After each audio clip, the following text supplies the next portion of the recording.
Maksudnya maksudnya gimana Mbak? Saya nggak paham, saya nggak tahu sampean siapa, sampean di PT dan bagaimana tiba-tiba sampean ngomong lelah. Gimana aku nggak paham. Kamu anak buahku atau bukan? Sudah bulan-bulan dia kan terlanjur masuk PT gitu, bulan itu coba depan sampai saat ini belum berapa sih kan. Kamu nunggu di PT? Mbak, sampean lek telepon sama saya ojo karo obah toh. Aku juga jelas omongan sampean. Sampean duduk yang tenang baru ngobrol sama saya. Iya, Mi, udah 9 bulan, Mas. Itu kan nunggu kok sampai segini ya prosesnya gitu. Saya minta tolong sama Yuli, Mami Yuli, bisa enggak? Minta tolong apa sayang? Dari kalau ada majikan atau chat gitu saja. Yo nggak bisa no. Itu ya.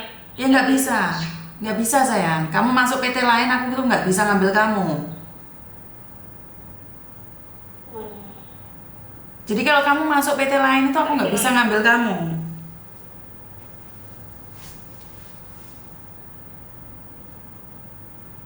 Jadi nggak ada solusi ya, Mam? Ya nunggu dari PT-mu dapat panggilan sayang. Karena kalau aku ngambil kamu, aku harus bayar PT-mu.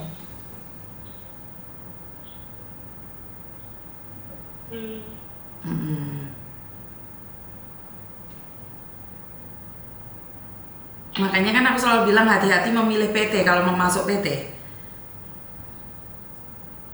Saya nggak tahu kalau seperti ini Mam jadinya. Ya kan belum terjadi kan semua orang dikasih tahu kan nyengkel pastinya.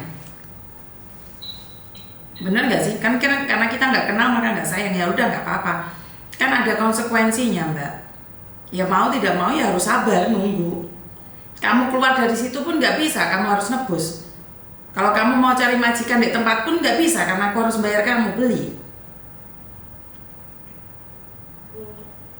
Jadi nggak bisa dari agent 1 ke PT 1 ke agent 1 ke PT 1 tuh nggak bisa. Kecuali nih PT-mu bekerja sama dengan agent saya, itu saya bisa. Tapi masalahnya kan enggak. Ngerti nggak maksud saya? Iya, makasih banyak Mbak. Yo, oke, bye-bye. Oke, bukan saya tidak ingin menolong ataupun membantu ya Mbak ya. Di sini harus diklarifikasi bahwa kita punya aturan-aturan sendiri yang dimana bahwa memang sebeberapa agent itu tidak bisa bekerja sama dengan saya, otomatis saya itu tidak bisa membantu kalian apapun. Kecuali nih kalau kalian sudah nyampe Hong Kong, butuh bantuan saya bisa, tapi posisi di Indonesia nggak bisa Mbak. Karena kalau saya ngambil kalian nih dari PT lain itu otomatis perusahaannya Koko Thomas, karena saya bukan agent lagi ya, perusahaan Koko Thomas itu akan membayar dengan biaya yang sangat mahal. Dan prosesnya kita nggak bisa ngambil cok dari KJRI, ya bisa dipahami ya. Jadi tidak bisa ngecek dari KJRI-nya. Bukan saya tidak mau membantu kalian. Ini yang perlu dipahami bahwa kita itu nggak bisa melakukan apapun karena kalau PT tidak kerjasama, bagaimana kita bisa membantu? Benar nggak sih? Bagaimana saya bisa membantu kalian sementara saya tidak pernah kenal PT kalian? Saya tidak pernah tahu PT kalian. Ngerti? Jadi buat teman-teman nih, saya ingin menyampaikan bahwa berhati-hatilah memilih agent PT atau majikan, tapi namanya apes tidak ada dalam kalender. Ini yang pertama. Dan yang kedua, gimana kita bisa baik, bisa tahu orang baik sama tidak? Sebenarnya mudah saja. Saat kita melangkah, kita pasrah aja wes. Karena memang kita nggak bisa Mbak menilai seseorang baik atau enggak. Apakah Miss Yuni itu baik? Enggak, saya kalau pas sadis ya sadis, kan tergantung juga dari perlakuan kalian pada saya. Ya enggak mungkin uang memerot kota antemi kan juga enggak. Tapi saya bisa ngomong lebih sadis saat kalian memperlakukan saya tidak adil. Menurut pendapat saya, jadi adil menurut pendapat saya belum tentu adil menurut kalian. Kira ngomong kalian yang marah-marah, saya juga nggak marah-marah. Berarti kan tidak bisa nih mengatakan bahwa ini sebenarnya nggak ada masalah, itu sebenarnya nggak ada masalah. Ya, itu tergantung dari manusianya gitu aja deh.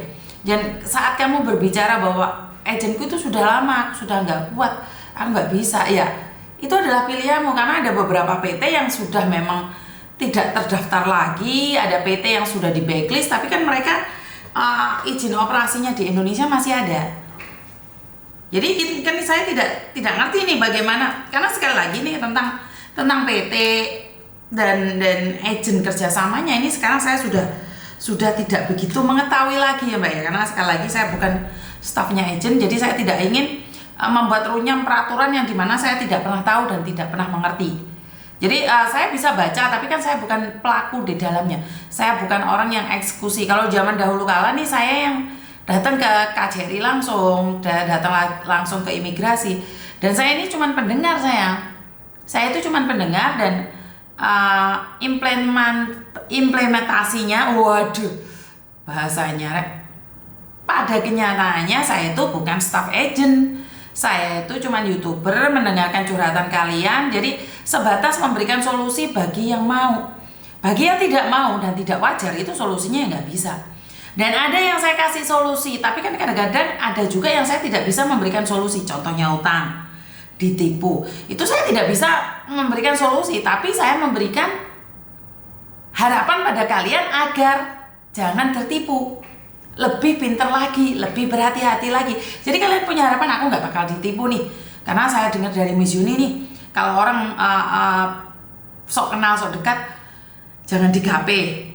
Jadi kalian punya harapan untuk tidak ditipu. Tapi kalau kalian sudah ditipu, terus utang piutang, itu nggak ada solusinya Mbak.